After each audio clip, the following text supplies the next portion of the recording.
Today's topic is 5 VA claims that are easy to prove. There are 5 VA claims that are easy to prove based on the likelihood that you have one or more of them. They're the most common claims. And, when we're talking about like 5 claims that are easy to prove, and we're combining that with the most common VA claims, the VA's used to approving these types of claims. You still need to have the disability. You still need to prove it. The burden of proof is on you. But just giving you a few things to think about. These are not the highest value claims. I talk about valuable VA claims being rated at 30% or higher commonly.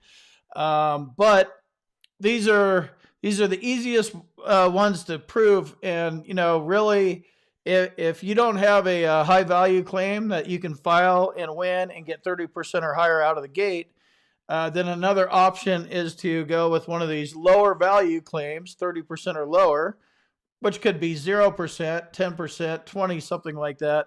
And then once you have something service connected, that's when you can file secondary service connections on top of that. So if you have a 10% rating for tinnitus, that's all you could do. You comb through your medical records. What's in your service treatment records? What happened to you on active duty? It's not automatic. You still have to prove it, and that's the part that kind of sucks. But if you have a 10% for tinnitus, you don't really care how you get there. I mean, let's be real. We're trying to get to 100%. Who cares how you get there? Let's get there. So if you need to file a secondary claim to tinnitus for mental health, drives you nuts, right? Ringing in the ears. Get 70 for that. If your tinnitus also causes you migraines, that's another 50. Now we're getting up to that 80 or 90 range.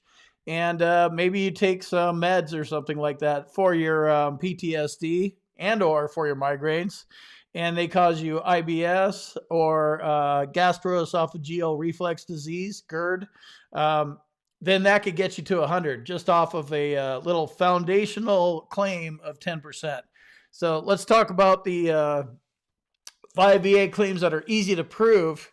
And then I'm not really going to go into secondaries, but that's basically the strategy and the way you need to look at it. The secondary claims will set you free. If you're not familiar with secondaries, get familiar with them. And this really comes down to you proving your claim, not a VSO that you hired, not a consulting company you hired, not losing your claim on appeal and having a lawyer do it. You need to do this. At the end of the day, you need to live with this rating. You're the one that wants the rating, right? Compensation, free healthcare, whatever, student loan forgiveness, health insurance for the kids, whatever the motivation is. I don't really care what it is. You're a veteran. I think you should be compensated properly. And this is a game. The rules are screwy and sideways. Now you're learning, wow, this sucks. It's not a lost cause. It's you're not playing the game properly. And that's what we're talking about.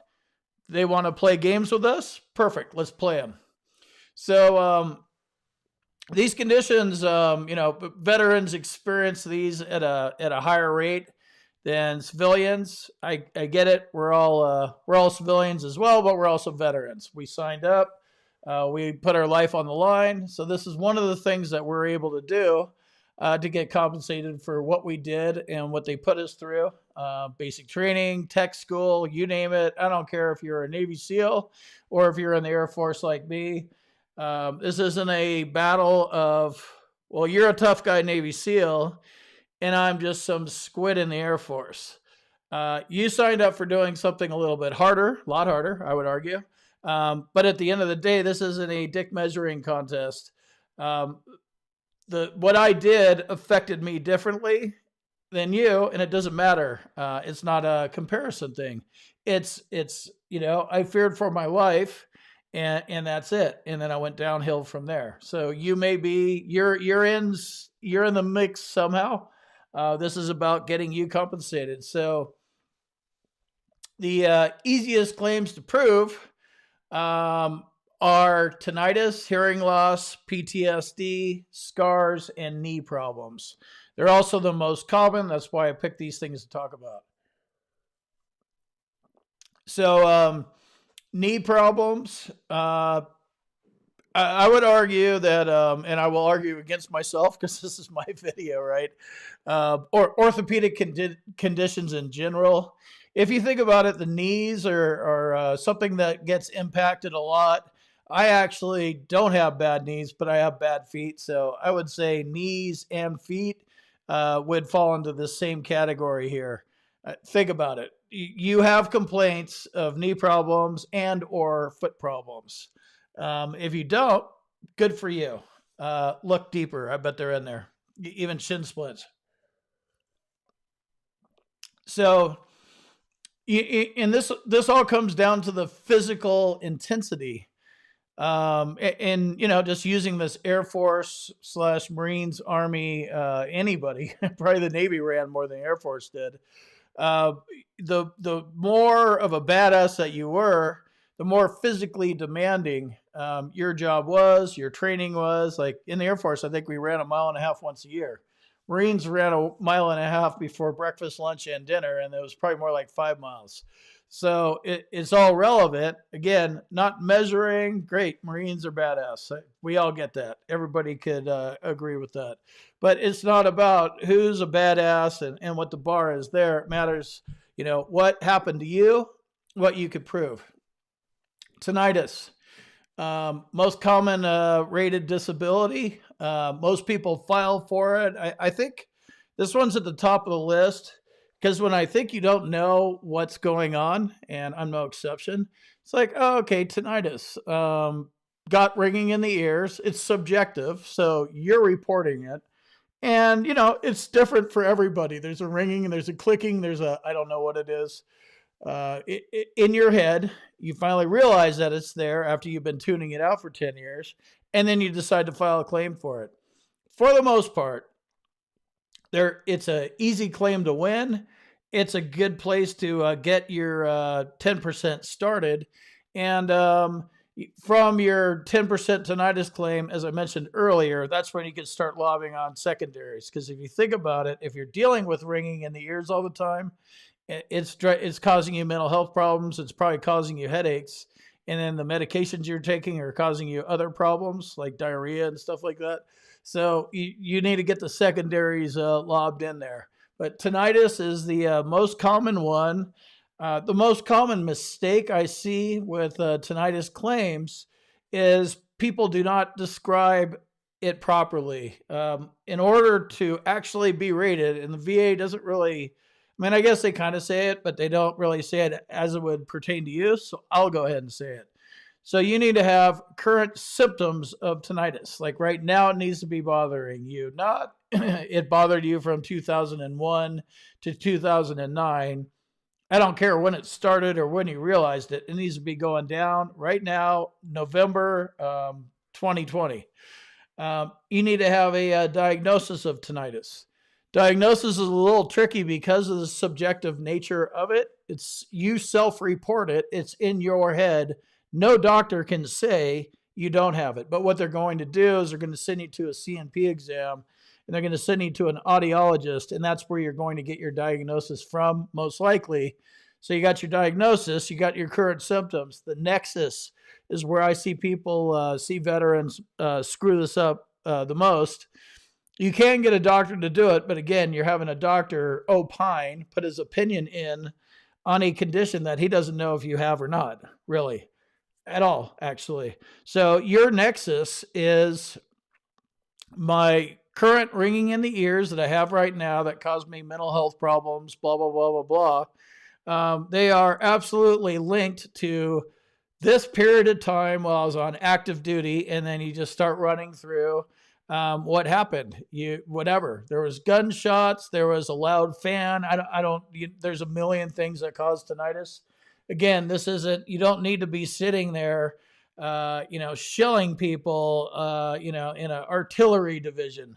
That's one way to do it, and you're also going to get some hearing loss that way as well. But whatever the loud noise is, we are experienced to loud noises, and then that itself is subjective. What if genetically or whatever, I am prone to loud noises more than other people? So it's on an individual basis. But the biggest problem I see is people not describing how the current symptoms of tinnitus are linked to their active duty service. You need to nail it down. 60-day time frame. Panama flight line, 1989. Incirlik Air Base flight line during Desert Storm. Nail it down, or whatever. There's a loud whatever it was. I don't know. A bunch of books dropped, file cabinets fell over, something blew up, a car accident, on and on and on. Wherever it started, the biggest problem is explaining, where on active duty it started. So let's say you were, I don't know, a competition trap skeeter, right? It has nothing to do with just trap shooter. So as an extracurricular activity, had nothing to do with your actual, like when you went to work. Doesn't matter because you're on active duty service. You got paid $80 a week, and they owned everything that you did. Anything, any way you jacked yourself up when you weren't working or were working. They owned you 24/7. As you know, hey, you're getting deployed. They could do whatever they want, whenever they want. So, keep that in mind. The loud noise does not need to be tied to your MOS. It doesn't need to have happen while you're at work. So that covers tinnitus, and then we'll segue into hearing loss, bilateral hearing loss. Similar things, but they are not the exact same thing.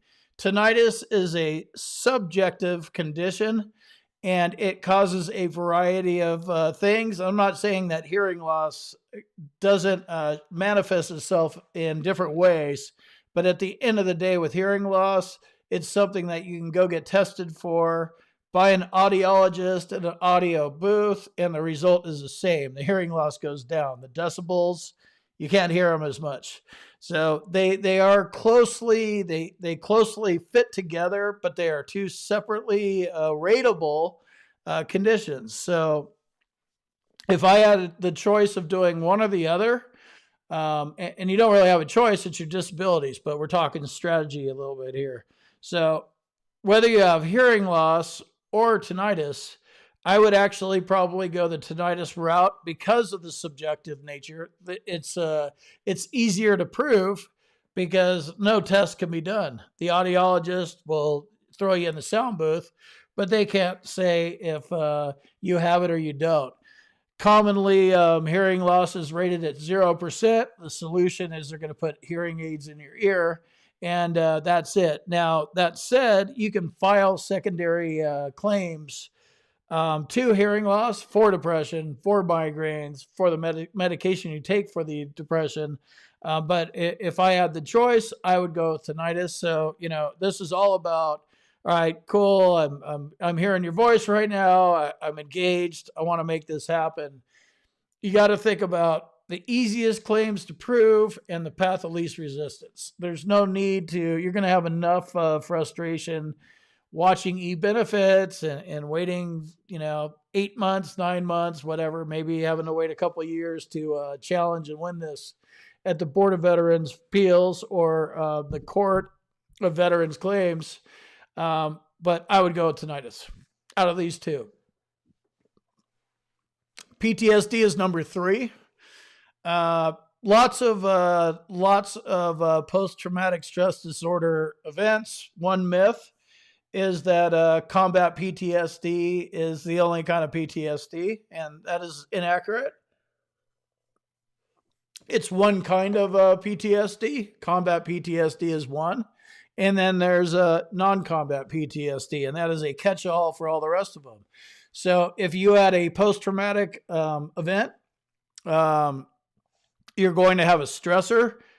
Combat is one that is logical, but if you were not in combat, you don't have it on your DD-214, and you have something going on like a sexual assault, military sexual trauma, a car accident, some kind of major event that happened on a specific time and date, that is called a stressor, and then you have just never been able to recover from it to some degree or another. Who do you complain to for this? You don't. You just live. You just live with it. So you drink, you do drugs, you ignore it, you put it in a box and pretend it doesn't. It's not there. Eventually, you're going to need to file a claim for it. You're going to need to deal with it to some degree. So PTSD, whether it's combat or non-combat, same rules apply. You need a current diagnosis of PTSD, and this actually needs to come from a VA CNP examiner or a VA VHA doctor.